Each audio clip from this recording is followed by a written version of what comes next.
बजारमा हल्ला तपाईले विवाह गर्दै हुनुहुन्छ भनेर पनि आइरहेछ। आज नारी दिवसको सन्दर्भ पनि छ हैन, ती हल्लाहरूलाई तपाईले प्रतिवाद किन गर्नु भएन हैन? के साँच्चै तपाईको विवाह सौगात मल्लसँग हुँदैछ त? किनभने धेरै मिडियाले ओपनली यो कुरा न्युज लेखा छन्, तपाईको कहीँबाट पनि यो विषयमा चाहिँ क्रिया प्रतिक्रियाहरू आएका छैन। आज सबै मिडियाको सामुन्ने यो कुरालाई खुलस्त गरिदिनु होला, किनभने चैत 8 मा तपाईको फिल्म रिलिज छ, विवाहमा पनि कुद्नुपर्छ होला, सपिङ होला, मेहन्दी सङ्गीत सारा चिजहरू गर्नुपर्छ होला हैन? के छ, कहिलेसम्म कुद्नुहुन्छ, खास कुरो के हो र किन प्रतिवाद गर्नु भएन यदि हो या होइन भन्ने विषयमा चाहिँ? ममताले त हो भन्ने कुरो बुझाउँछ फेरि।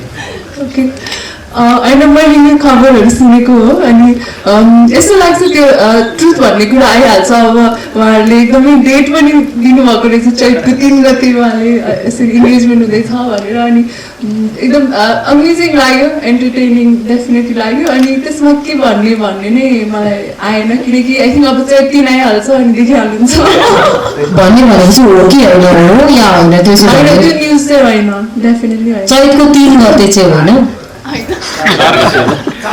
4 गते चाहिँ हो होइन। अनफर्चुनेटली त्यो न्युज अहिलेको लागि ट्रु होइन, सरी। तपाईँहरू ब्याक भइसक्यो एकअर्का? होइन, मैले इन्टरभ्युजमा पनि भन्दै आएको छु कि हामी गुड टर्म्समा छौँ। अब आई थिङ्क प्रिटी मच थाहा भइसक्यो सबैजनालाई कसरी सेपरेसन भएको कुराहरू।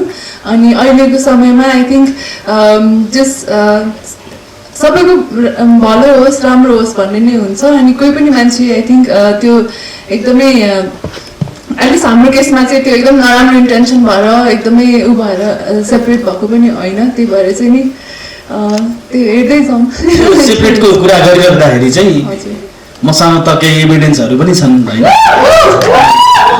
तर सत्य चाहिँ के हो भने तपाईँहरूको फेरि पुनर्मिलन भइसकेको छ र विवाहको योजना पनि भइरहेको हो भन्ने चाहिँ हामीले बुझ्यौँ। र सँगसँगै यही मैले खास जोड्न खोजेको कुरो चाहिँ यसरी कसैसँग नाम जोडिएर आएको छ नि त, फेरि विवाह जस्तो कुरा आएको छ।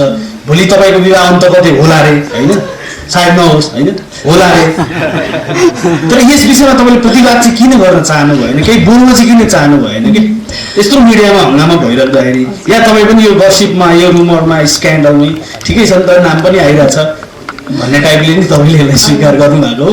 र टाचअप भएको हो भन्ने कुरा त धेरै नजिकका साथीहरूले हो भन्नुहुन्छ, मैले नै नजिक बनाइदिएको हो भन्नुहुन्छ।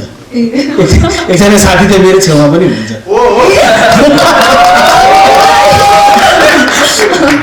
होइन, साँच्चीकै त्यो रिप्लाई किन नगरेको भन्ने कुरा चाहिँ आई थिङ्क त्यो मलाई चाहिँ यस्तो लाग्छ। अब यस्तो न्युजहरू आइरहन्छ अनि आई थिङ्क हामी अब as actors kind of used to पनि छौँ। अनि त्यो न्युजलाई अझै रिप्लाई गरेर त्यसलाई अझै कम्प्लेक्स बनाउनु भन्दा यत्तिकै छोड्यो भने आई थिङ्क टाइमले नै सबै कुरा भन्छ भनेर पनि हो। अनि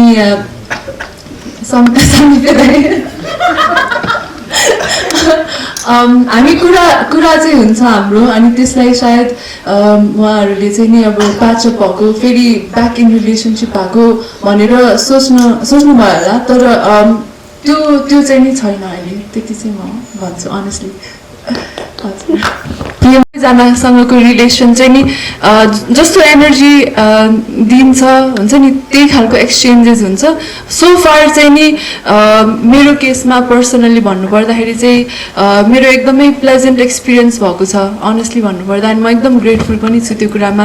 एउटा किसिमको माया, रिस्पेक्ट अनि जेन्युनली चाहिँ नि के अरे राम्रो इन्टेन्सन अनि राम्रो होस् भन्ने चाहिँ मैले फिल गरेको छु। अनि आई थिङ्क त्यो ओभरअल पनि यो भनौँ न मिडिया अनि प्लस एक्टर अनि यो इन्डस्ट्री भनेको रिफ्लेक्सन हो जस्तो लाग्छ। अनि हामीहरू एकअर्का प्रति चाहिँ नि एउटा खालको सद्भाव हुनुपर्छ अनि एउटा खालको कमराडरी हुनुपर्छ जस्तो लाग्छ, जुन चाहिँ नि आई थिङ्क कम्पेरिटिभली अरू भनौँ न अरू देशहरूको हेर्दाखेरि चाहिँ हाम्रो नेपालको चाहिँ मलाई एक लेभलको रिस्पेक्ट र माया चाहिँ छ जस्तो लाग्छ। त्यति हामी चाहिँ नि नेपालीहरू त्यस्तो एकदमै नराम्रो गर्ने खालको चाहिँ नि मैले देखेको छुइनँ media towards actors or actors towards media.